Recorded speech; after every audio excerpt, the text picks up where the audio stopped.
Hi, friend. A little housekeeping before we get to the podcast today. I will be transitioning from weekly episodes to bi-weekly episodes. So instead of hearing from me every week, I will be releasing new episodes twice a month. This is important for me for so many reasons, and I know you'll understand. Work, life, building a startup, doing the podcast, parenting, all of it needs time and energy, and I want to be sure to do that well. So thank you so much for listening to the podcast. I really do appreciate you. And now let's get to this episode of the podcast. Hi, friend. Today's episode is for you if you've ever felt stuck between two big decisions and just didn't know which way to go. You are not alone. I want to share what I've been learning, what Emily P. Freeman's book, The Next Right Thing, says about soul minimalism and how that has helped me make one of the biggest decisions of my life. Let's get into it.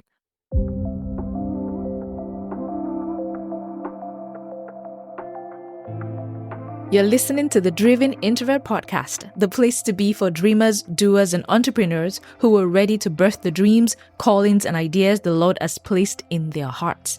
Do you sense that God is calling you to step out and do something new, but you're held back by fear and uncertainty? Do you struggle with believing that you can do great things because of your quiet, reserved, and introverted nature? Welcome here. I'm Remy Roy, your host and founder of shepacked.com. I'm an author, an entrepreneur, a creative, and a committed trier. I'm here to help you get unstuck and make progress on your God idea. Let's go. So I'm continuing the series on decision making, and we're going through the book, The Next Right Thing. Let's talk about the chaos of unmade decisions. Have you ever found yourself in that place? You are at a crossroads. You have a big step in front of you, but you have no idea which direction to go. You tend to carry that decision with you everywhere. Like you feel it physically in your body, in your mind. You can't rest. It's exhausting. And sometimes people are even waiting for you to decide and make that decision. And all you can say is, I don't know, I'll get back to you. I love this quote from Emily's book in chapter 2 that we're going through today. It says, "A whispered chaos swells in the mind of those who carry unmade decisions. This is not a place you want to be for an extended period of time because it causes stress in your mind, in your body." So let's talk about how do we usually make decisions. When you have an important decision to make, do you tend to gather more input? Like you want to know what people think, you want to call a committee, you want to gather their perspectives and all of that. This is what Emily says in her book. She says, and I quote, "When I have an important decision to make, my tendency is to get more input, not less. I approach my daily decisions and plans for the future like a hoarder, gathering opinions, facts, perspectives, and lists. But what if I approach them like a minimalist, clearing space, quieting my mind, and listening for whispers in the silence? Would it make a difference?" End quote. I think the answer is a big yes. I really do. Because a lot of the time, the decisions we're trying to make, the answer that we would normally gravitate towards based on our experiences, based on our perspective, our lived experience, it's within us most of the time. We know what we would rather do, but the noise around us, the questions, the perspectives, the worries and the doubts, all of that crowds our mind and we're not able to take action. So this is what Emily suggests. What if we became so minimalist? What if we cleared out the clutter, we silenced the noise and make space to actually hear what is most important? So what are these big decisions that we usually have to make, right? They tend to be the big ones that paralyze us. They're crossroad moments. They're life-altering kinds of decisions. Should I go to grad school and invest that time and money? Should I move to a new country and uproot everything I've known? My family, my friends, stability, financial security, all of that, to start all over again in a new country? Should I switch jobs and risk being in the same draining situation? What if the new job is just as bad as the last? What if I start this job and 2 weeks into it, I start to hate it? Or should I marry this person? Are we going to have a good life together? Are they going to be good to me? Or should I have kids when every parent I know seems stressed and kind of unhappy? Is this what I want to do? You've probably faced one of these situations before. I know that to be true. And maybe you're facing that right now. So the question is, how do you come to answers when you are seeking direction about a decision you want to make? Are you that person who calls a committee? Are you the person who tends to ask everyone what they think? What would you do if you were me, you ask? Or do you think I should do this? Sometimes we just want someone to tell us what to do, sort of abdicating the responsibility of the weight and heaviness of that decision we're trying to make. And while there's nothing wrong with seeking advice, we need to remember their experiences are not yours. Their opinions, while helpful, it cannot replace your own discernment as you think about this decision you want to make. So Emily talks about becoming a soul minimalist, which is sort of a framework for thinking about the decisions you want to make. It's a state of mind that helps you make decisions, I believe, better and faster. Being a soul minimalist essentially means stripping things down to the essentials. When you do that, you begin to evaluate the kind of input you're letting into your mind, the noise, the voices, the opinions. And if we really want to face it, one of the biggest sources of that noise is our phones, social media, the news, YouTube, podcast, emails, notifications. We fill our minds with so much that there's no room for clarity. There's no room for peace. Which brings me back to the most crucial part of this conversation is getting quiet with God. Emily writes, and I quote, "We come forward with a huge life decision and we long for answers, but we get nothing. So we talk ourselves in circles, we pray, ask for advice, and still nothing rises to the surface." And then she says something very beautiful. What's been most helpful isn't the advice, the list, or the questions. It's simply getting quiet in a room with Jesus, not for the sake of answers, but for the sake of love. That really hit me. So if you're not used to quieting your soul, praying and reflecting, I encourage you to start now.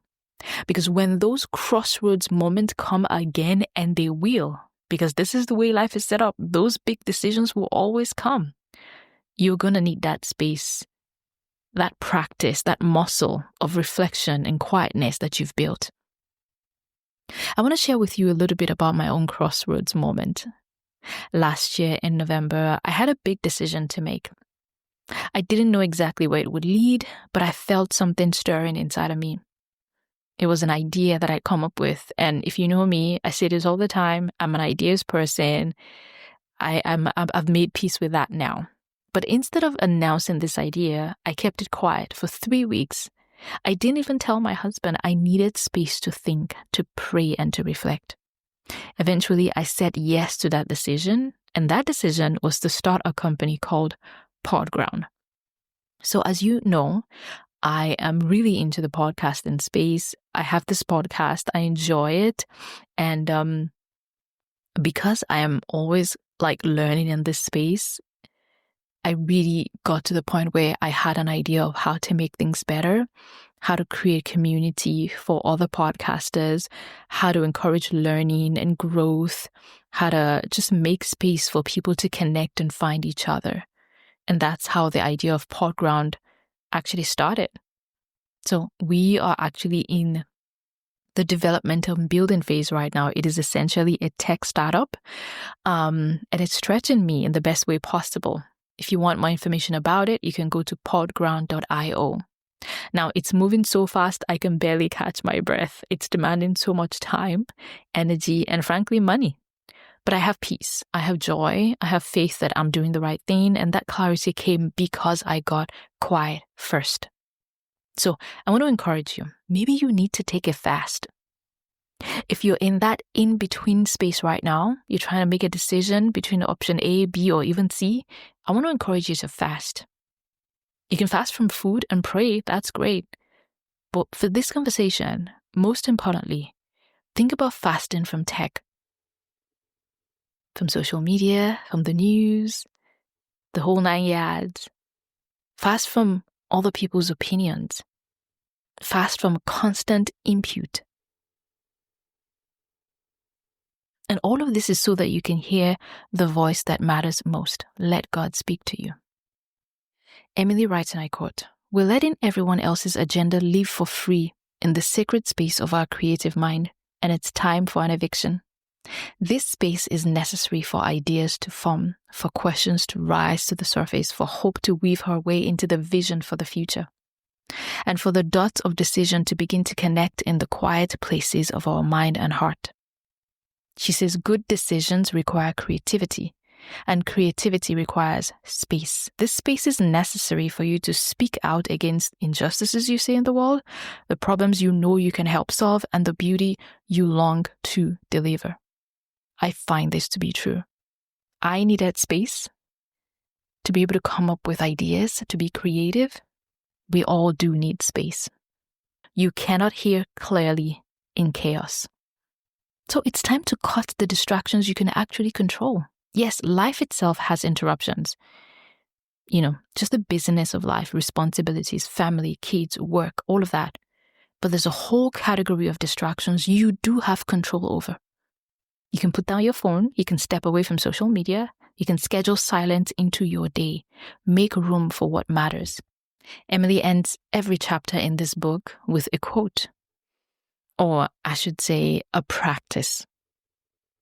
And for this chapter 2 of the book, the practice is notice the silence. She writes, and I quote, "Silence may be more accessible than you think. Begin to notice the naturally silent spaces in your days. The first light of morning, your office space when you arrive early, the walk to the mailbox, your apartment before your roommate gets home from work, the drive to the grocery store. Rather than filling these times with sound, podcast, music, radio, whatever it is, or holding to the soul clutter by rehearsing past conversations or future possibilities, decide instead to let yourself be quiet inside the silence and see if your friend Jesus has something to say." End quote. So, what decisions are you trying to make right now? What decisions are you avoiding? What decisions have you been putting off? What thing do you need to face even if it's hard? What silence do you need to create so God can speak to you? Don't let unmade decisions steal your peace. Let the Lord guide you. Thank you so much for listening. As always, if any part of this episode spoke to you, I would love to hear from you. Tell me what you're working on. Tell me what you're considering. Tell me what you're wrestling with. Whatever decisions that are ahead of you, I would love to talk and pray with you. Email me at thedrivenintrovert@shepack.com and let me know what decision you're facing and how you're navigating it. All right. In subsequent episodes, I would tell you more about Podground, about the experience that I'm having working through building this company from the ground up, because it's been stretching me in the best way possible. All right. Thank you so much for listening to this one, and I'll see you in the next one. Bye. Thank you so much for listening. If you enjoy this conversation, please take a moment to follow or subscribe to the podcast. I'd also love your feedback on this episode. You can scroll down on your app and click write a review. I'd love to read your takeaways from this conversation. As always, don't forget to take courage, trust God, and go pursue your big ideas. See you next time. The Driven Introvert is produced by shepack.com and Remy Roy. Want to ask a question or share a comment on a future episode? Click on the link in the show notes to record your question in a voicemail.